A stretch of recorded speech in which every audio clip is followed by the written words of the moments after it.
तर इथल्या नागरिकांशी संवाद साधलेला आहे आमचे प्रतिनिधी सचिन बडे यांनी. पाहूयात. मराठा आरक्षणाचा मुद्दा राज्यामध्ये गंभीर स्वरूपाचा बनलेला आहे, कारण मनोज जरांगे पाटील यांनी उपोषण सुरू केलंय आणि सरकारकडे सगळे सोयऱ्याच्या कायद्याच्या अंमलबजावणीसाठी त्यांनी मागणी केली आहे.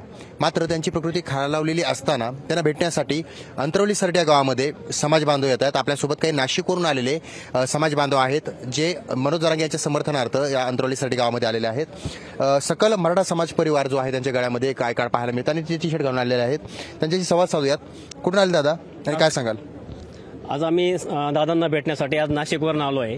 कारण काय झालं की इतक्या 7 दिवसापासून जर आपले दादा अन्न पाण्याशिवाय या ठिकाणी एका समाजासाठी उभे, समाजासाठी प्रत्येक जण लोक घरात बसून त्या ठिकाणी काय करताय, फक्त सपोर्ट व्हॉट्सअप सपोर्ट करताय. परंतु ठीक आहे, आज घरात बसून सगळे सपोर्ट करताय. आणि आज शिंदे सरकारने काय केलंय की आम्हाला फक्त त्या दिवशी वाशीपर्यंत गेलो, तिथं फसवणूक मोठ्या मोठ्या आणावाका घेतल्या. आम्ही याची शपथ घेतली, त्याची शपथ घेतली, आम्ही जनतेला आरक्षण दिलंय, खूप काही भाऊ केलाय त्या ठिकाणी. तर आम्ही आता तुम्हाला समाजाला आम्ही दिलंय, म्हणजे आज त्या ठिकाणी सगळा गुलाल सगळे खुश झाले.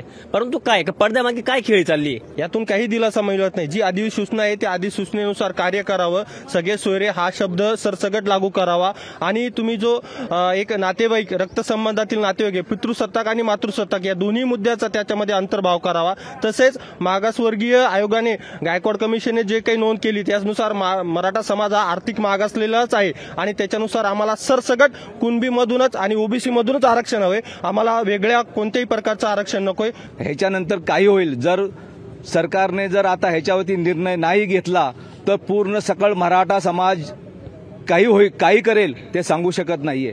ह्याची सरकारने दक्षता घ्यावी आणि लवकरात लवकर जे काही आपण जे मानल्या होत्या काय त्या पूर्ण कराव्यात आणि आजच्या आजच कराव्यात. नाहीतर उद्यापासून पूर्ण महाराष्ट्र पेटला जाईल. ह्याची पूर्ण जबाबदारी सरकारची राहील. मुख्यमंत्र्यांनी पत्रकार परिषद घेऊन कुठलाही दिलासा दिलेला नाहीये, ही प्रतिक्रिया मात्र समाज बांधवांच्या ठिकाणी पाहायला मिळते. सचिन बडे, लोकशाही मराठी, अंतरवली सराटी. लोकशाही मराठी, ऐका, पहा, जागरूक रहा.